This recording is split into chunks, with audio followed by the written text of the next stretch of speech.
Assalamualaikum warahmatullahi wabarakatuh. Salam dan bahagia. Bapak Ibu hebat, perkenalkan saya Fatimah, salah satu guru di Sekolah Dasar Negeri 20 Lubuk Alung, Kecamatan Empik Nagari, Kabupaten Agam, Sumatera Barat. Pada kesempatan kali ini, saya akan berbagi praktik baik tentang pembelajaran berdiferensiasi yang telah saya lakukan sebelumnya. Pembelajaran berdiferensiasi adalah suatu pendekatan pembelajaran yang mengakui bahwa setiap siswa unik. Dalam penerapannya, guru akan menyesuaikan materi pembelajaran, proses pembelajaran, dan produk akhir sesuai dengan kebutuhan, minat, dan gaya belajar masing-masing siswa. Tidak semua siswa memiliki gaya belajar, kecepatan belajar, dan minat yang sama. Oleh karena itu, pendekatan pembelajaran yang satu ukuran untuk semua tidak lagi relevan. Metode pembelajaran yang sama untuk semua siswa terbukti tidak efektif.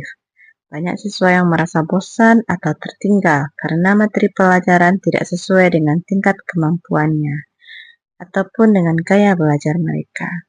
Pembelajaran berdiferensiasi hadir sebagai sebuah jawaban atas tantangan tersebut. Saat saya sedang mengajar materi IPAS, saya melihat banyak anak-anak yang acuh dalam kegiatan pembelajaran. Mereka bermain-main kertas, mencoret-coret meja dengan tipek, maupun mengganggu teman, serta mengajak mereka mengobrol.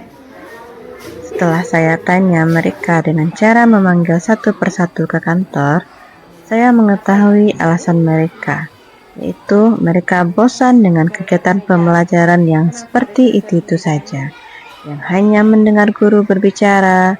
Kemudian lagi, ada beberapa siswa yang tidak mengerti dengan pembahasan yang saya jelaskan.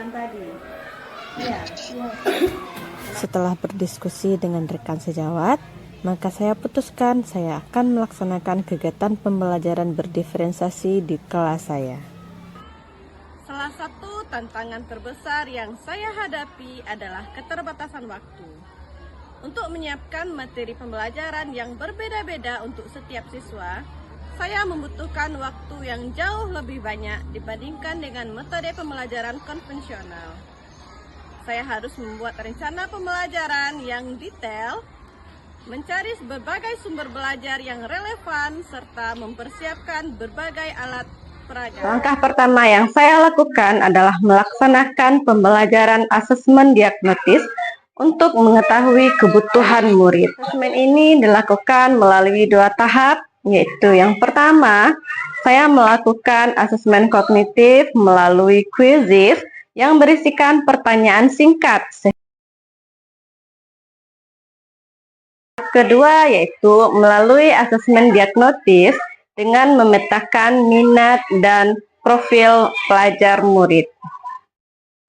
Asesmen ini saya lakukan dengan wawancara kepada anak-anak untuk mendapatkan informasi terkait peminat hobi dan juga gaya belajarnya. Kegiatan ini saya perlukan untuk membangun kedekatan dengan murid serta dapat menemukan rasa cinta pada sekolah dalam diri siswa saya. Langkah kedua yang saya lakukan yaitu melakukan identifikasi terhadap hasil asesmen diagnotis yang sudah dilakukan, sehingga didapatkan kondisi murid sebagai berikut. Hasil asesmen kognitif menunjukkan 4 murid masuk dalam kategori belum paham, 8 sebagian, dan 6 kategori paham. Kegiatan pembelajaran diawali dengan siswa antri masuk ke dalam kelas, sambil memberikan pelukan dan juga tosan bagi siswa laki-laki. Hal ini dilakukan agar mereka merasa disayangi.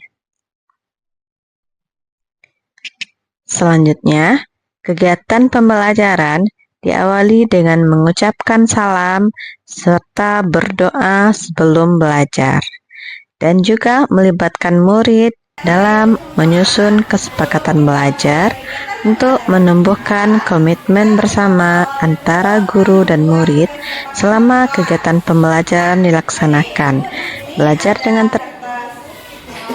yang nanti akan kamu tuliskan dan kamu tempelkan di dalam pembuatan kesepakatan kelas, saya menggunakan kertas sticky note yang nantinya akan ditulis oleh siswa sendiri. Kemudian mereka menempelkan di depan kelas atau di papan tulis. Siswa sangat senang dengan kegiatan ini. Mereka merasa antusias sekali. Catatan kelas 4A, sopan dalam berbicara, datang tepat waktu, mengerjakan PR. Setelah itu, saya akan melanjutkan dengan menyampaikan tujuan pembelajaran.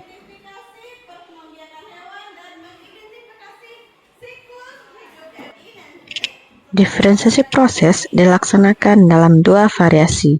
Variasi pertama, murid dalam kelompok besar akan disajikan sebuah video dari YouTube mengenai siklus hidup dari kupu-kupu. Dalam diferensiasi konten, Saya menyiapkan berbagai sumber belajar yang mengakomodir gaya belajar. Kelompok auditori, mereka akan menggali informasi dari Google yang sudah disediakan.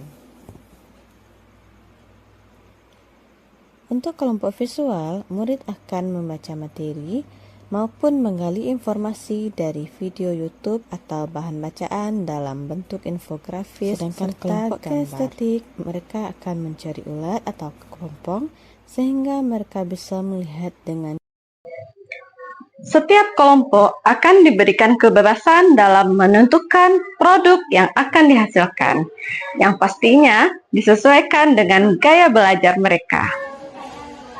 Saya akan memberikan arahan dan bimbingan terhadap produk yang sedang dikerjakan. Kelompok audio bisa mengerjakan tugasnya dengan merekap hasil diskusinya menggunakan handphone.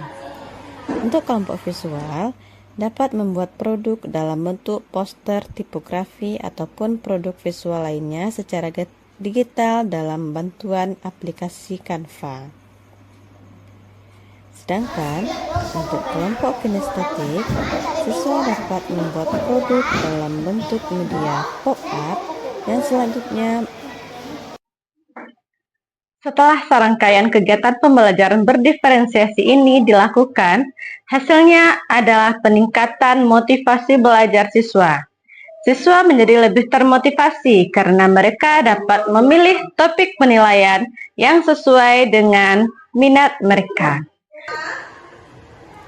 Kegiatan selanjutnya, saya mengajak anak-anak untuk merefleksikan hasil belajarnya melalui tanya jawab dan juga melalui kotak emoji untuk mengetahui perasaannya setelah kegiatan pembelajaran.